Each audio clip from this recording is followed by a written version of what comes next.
Okay dear students, cardiac system की revision हम start करते हैं from the cardiac embryology. Cardiac embryology में जो इंपॉर्टेंट और हाई यील्ड टॉपिक्स हैं वो ऑलरेडी हमने मेंशन कर दिए। High yield topic atrial circulation है, इसके अलावा कुछ इंपॉर्टेंट टॉपिक्स हैं उनको भी हम एक नज़र देख लेते हैं। कार्डिक लूपिंग जो है इसमें क्या चीज़ इंपॉर्टेंट है, इसमें ये इंपॉर्टेंट है कि कार्टाजेनस सिंड्रोम के साथ इसकी क्या कोरिलेशन है, कार्टाजेनस सिंड्रोम में कौन से डिसऑर्डर्स इंक्लूड हैं। बेसिकली कार्टाजेनस सिंड्रोम में क्या होता है, इसमें डाइनिन आर्म का डिफेक्ट होता है। डाइनिन आर्म के डिफेक्ट होने की वजह से सीलरी मूवमेंट जो है वो डिफेक्टिव होती है और सीलरी मूवमेंट इंपॉर्टेंट होती है फॉर कार्डिक लूपिंग, ठीक है, which occurs in 4th week of development. तो कार्टाजेनस सिंड्रोम में डाइनिन आर्म डिफेक्ट होगा, सीलरी मूवमेंट जो है वो डिफेक्टिव होगी और कार्डिक लूपिंग जो है वो अफेक्ट होगी, विच कैन रिजल्ट इन डेस्ट्रोकार्डिया। और कार्टाजेनस सिंड्रोम का ट्रायड क्या है, इट इंक्लूड्स साइटस इनवर्सिस, उसकी एग्जांपल डेस्ट्रोकार्डिया है। इसके अलावा पेशेंट में क्रोनिक साइनोसाइटिस और ब्रोंकिएक्टेसिस भी डेवलप होगा। एट्रियल सेप्टेशन का प्रोसेस जो है ये इम्पोर्टेंट नहीं है। यहाँ पे आपने जो दूसरा इम्पोर्टेंट पॉइंट है वो है patent foramen ovale. Patent foramen ovale क्यों डेवलप होता है, caused by failure of the septum primum and septum secundum to fuse after birth. ठीक है, ये इसकी काज है और इसकी कॉम्प्लिकेशन। काज और कॉम्प्लिकेशन पे आपने फोकस करना है। काज क्या है वो आपने रीड कर ली है। फिर इसकी कॉम्प्लिकेशन क्या है, पैराडॉक्सिकल एम्बोलिज्म। और पैराडॉक्सिकल एम्बोलिज्म पीएसटी में भी डेवलप हो सकती है, पेटेंट फोरामेन ओवेल में भी डेवलप हो सकती है। और ये पैराडॉक्सिकल एम्बोलिज्म कैसे डेवलप होती है ये आपने यहाँ से रीड कर लेना है। चलें रैपिडली रिवाइज कर लेते हैं। बेसिकली क्या होता है कि पैराडॉक्सिकल एम्बोलिज्म डेवलप होती है पेटेंट फोरामेन ओवेल या एट्रियल सेप्टल डिफेक्ट में। इसमें क्या होगा कि अगर फॉर एग्जांपल पेशेंट में डीवीटीज हैं तो डीवीटीज में क्या होगा, डीप वेन्स में थ्रोम्बाई बनेंगे, वो थ्रोम्बाई फिर हार्ट में आएंगे, ठीक है, राइट हार्ट में आएंगे। राइट हार्ट से वो पेटेंट फोरामेन ओवेल या एट्रियल सेप्टल डिफेक्ट के थ्रू एंटर होंगे राइट हार्ट में। राइट हार्ट में जब वो एंटर होंगे तो वो एओर्टा से के जरिए सिस्टेमिक सर्कुलेशन में एंटर हो सकते हैं, that is called paradoxical embolism. फिर इसके बाद है derivatives of different embryological cardiac structures. ये नाइस टू नो टॉपिक है, अगर टाइम हो तो इसको आप देख सकते हैं, अदरवाइज इसको आप स्किप भी कर सकते हैं। फीचर सर्कुलेशन जो है ये इम्पोर्टेंट बल्कि हाई यील्ड टॉपिक है, बहुत इंपॉर्टेंट टॉपिक है, इस पे आपने फोकस करना है। इसमें आपको पता होना चाहिए इसमें आपने किन चीज़ों पे फोकस करना है। एक तो आपको पता होना चाहिए कि जो ऑक्सीजन सैचुरेशन है वो कहाँ पे हाईएस्ट होती है, ठीक है, that is in the umbilical veins, और 80% सैचुरेशन होती है ऑक्सीजन की इन दी अम्बिलिकल वेन्स। फिर इसमें आपको पता होना चाहिए कि इसमें 3 इंपॉर्टेंट शंट्स होती हैं और उनका रोल क्या है। एक है यहाँ पे डक्टस वेनोसिस, फोरामेन ओवेल है, और इसके बाद फिर हमारे पास थर्ड इंपॉर्टेंट शंट है डक्टस आर्टेरियोसिस, और इनका क्या रोल है ये भी आपने रीड कर लेना है। थर्ड यहाँ पे इंपॉर्टेंट पॉइंट ये है कि बर्थ के बाद डक्टस आर्टेरियोसिस कैसे क्लोज होती है, उसका मैकेनिज्म क्या है। बेसिकली बर्थ के बाद क्या होता है, एक तो ऑक्सीजन एंटर होती है ब्लड में, नंबर 2 प्रोस्टाग्लैंडिन्स के लेवल्स डिक्रीज हो जाते हैं। प्रोस्टाग्लैंडिन डिक्रीज होती है, ऑक्सीजन इंक्रीज होती है। ये दोनों फैक्टर्स कंट्रीब्यूट करते हैं for the closure of the ductus arteriosus. ये 3 इंपॉर्टेंट पॉइंट्स हो गए, ठीक है। नंबर 1 ऑक्सीजन सैचुरेशन कहाँ पे सबसे ज़्यादा होती है। नंबर 2 इंपॉर्टेंट शंट्स कौन सी हैं, उनका रोल क्या है। नंबर 3 बर्थ के बाद जो डक्टस आर्टेरियोसिस है वो कैसे क्लोज होती है। नंबर 4 एनसेड्स का यहाँ पे क्या रोल है। एनसेड्स फॉर एग्जांपल इंडोमेथासिन है, आइबुप्रोफिन है, ये क्या करते हैं, या एस्टामिनोफिन है। एनसेड जो एस्टामिनोफिन ये क्या करते हैं, डक्टस आर्टेरियोसिस को क्लोज करते हैं। बेसिकली ये प्रोस्टाग्लैंडिन्स को डिक्रीज करते हैं which result in closure of the ductus arteriosus. और फिर कौन से फैक्टर्स हैं जो डक्टस आर्टेरियोसिस को ओपन रखते हैं, उसमें प्रोस्टाग्लैंडिन E1 है और E2 है। तो यहाँ पे आपने एक और की कोरिलेशन याद रखनी है कि वो डिसऑर्डर्स जिनमें डक्टस आर्टेरियोसिस का पेटेंट रहना इम्पोर्टेंट है, उसमें फिर हम प्रोस्टाग्लैंडिन्स देंगे। For example transposition of great vessels, उसमें शंट्स का मौजूद होना इम्पोर्टेंट है for survival of the patient, उसमें हम प्रोस्टाग्लैंडिन्स देंगे। तो ये 5 इंपॉर्टेंट पॉइंट्स हैं जिन पे आपने फोकस करना है। Feature circulation high yield topic है। इसके अलावा फीचर सर्कुलेशन में जो पोस्ट नेटल डेरिवेटिव्स हैं ये भी आपने देख लेने हैं, but they are not high yield for the exam.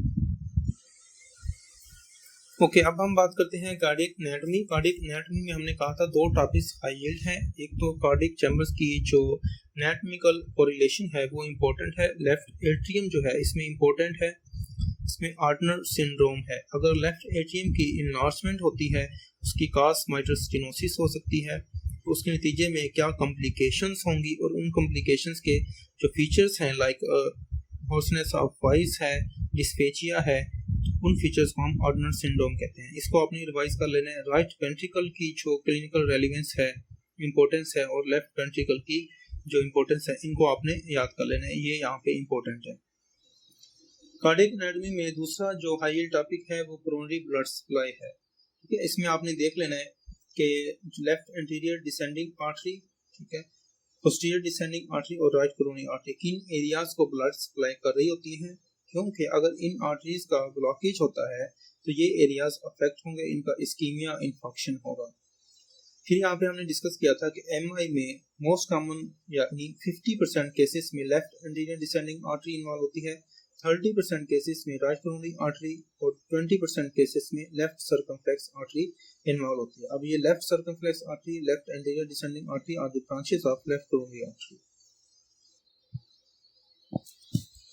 Clear students, अब हम डिस्कस करते हैं कि कार्डियक फिजियोलॉजी में कौन से टॉपिक इंपॉर्टेंट हाई यील्ड हैं, उन पे आपने किन चीज़ों पे फोकस करना है। एक तो हमने डिस्कस किया था कि कार्डियक आउटपुट वेरिएबल्स और कार्डियक आउटपुट की जो इक्वेशंस हैं ये इंपॉर्टेंट टॉपिक है। कार्डियक आउटपुट वेरिएबल्स में स्ट्रोक वॉल्यूम है, कॉन्ट्रैक्टिलिटी है, इसके अलावा प्री लोड, आफ्टर लोड है, कार्डियक ऑक्सीजन डिमांड, ये टॉपिक्स हैं, ये इंपॉर्टेंट हैं। अब स्ट्रोक वॉल्यूम किन फैक्टर्स से इंक्रीज होता है, ठीक है, और कौन से फैक्टर्स हैं जो स्ट्रोक वॉल्यूम को डिक्रीज करते हैं, इन पे आपने फोकस करना है। और स्ट्रोक वॉल्यूम को हम कैसे कैलकुलेट करेंगे ये भी आपने याद करना है।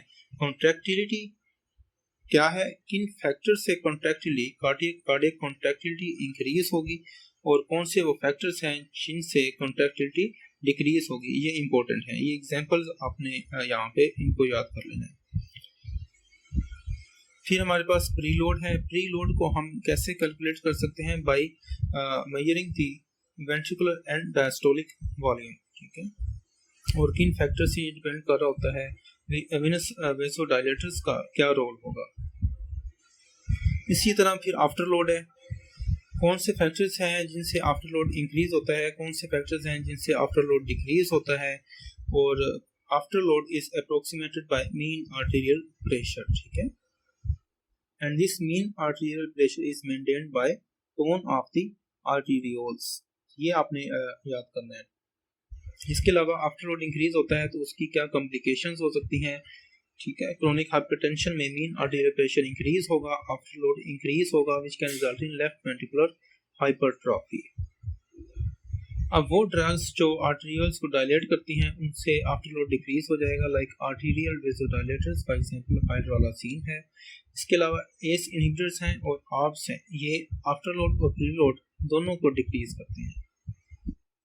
नेक्स्ट है हमारे पास कार्डियक ऑक्सीजन डिमांड। अब कौन से फैक्टर्स हैं जिनमें कार्डियक या मायोसाइट्स की ऑक्सीजन डिमांड इंक्रीज हो जाती है, अगर कॉन्ट्रैक्टिलिटी इंक्रीज हो, आफ्टर लोड इंक्रीज हो, हार्ट रेट इंक्रीज हो, डायमीटर भी इंक्रीज हो।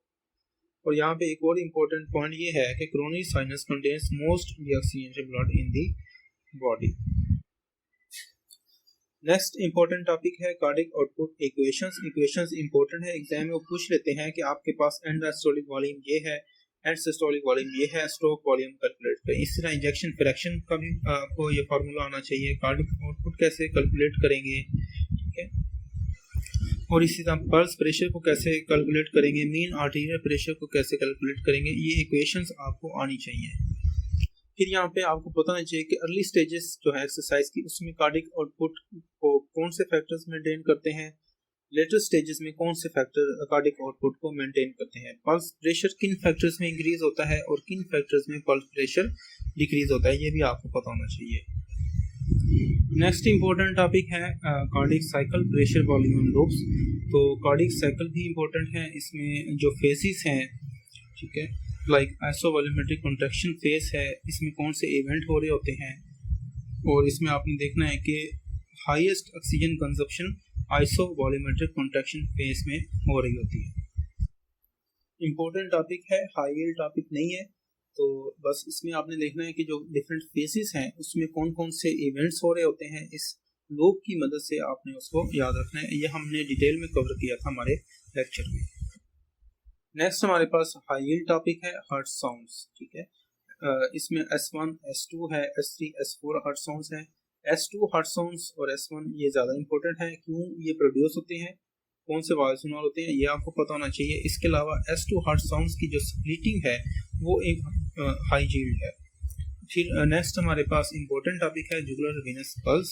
तो ये आपने देख लेना है किन इसमें जो हाई यील्ड पॉइंट है वो ये है कि किन कंडीशंस में ए वेव, फॉर एग्जांपल जो जुगुलर वीनस पल्स ए वेव बनती है, कौन किन फैक्टर्स में ये एब्सेंट होगी, किन कंडीशंस में ये ज़्यादा प्रोमिनेंट होगी, ये इसमें हाई यील्ड पॉइंट है। जुगुलर वीनस पल्स में आपने दो चीज़ें देखनी है कि जो डिफरेंट वेव्स बन रही हैं वो क्यों बन रही हैं, और कौन सी कंडीशंस में ये प्रोमिनेंट होंगी और कौन सी कंडीशंस में ये वेव्स एब्सेंट होंगी। तो नॉर्मल हार्ट साउंड्स को हमने डिस्कस किया था कि उसमें सेकंड हार्ट साउंड की जो स्प्लिटिंग है, फिजियोलॉजिकल स्प्लिटिंग और पैथोलॉजिकल स्प्लिटिंग की जो तीन टाइप्स हैं, ये हाई यील्ड है, इनको आपने फोकस करना है, इनका मैकेनिज्म क्या है और इनकी एग्जांपल्स, ठीक है। मैकेनिज्म से ज़्यादा इनकी एग्जांपल्स जो हैं वो हाई यील्ड हैं। For example fix S2 splitting हमें किस डिसऑर्डर में मिलती है, AST में मिलती है, ये हाई यील्ड पॉइंट है।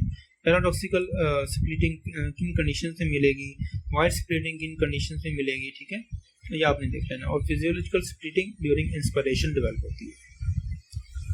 तो कार्डिक फिजियोलॉजी में normal heart sounds, abnormal heart sound जिसमें मर्मर्स आ जाते हैं, और specific murmurs high yield topics हैं, ठीक है।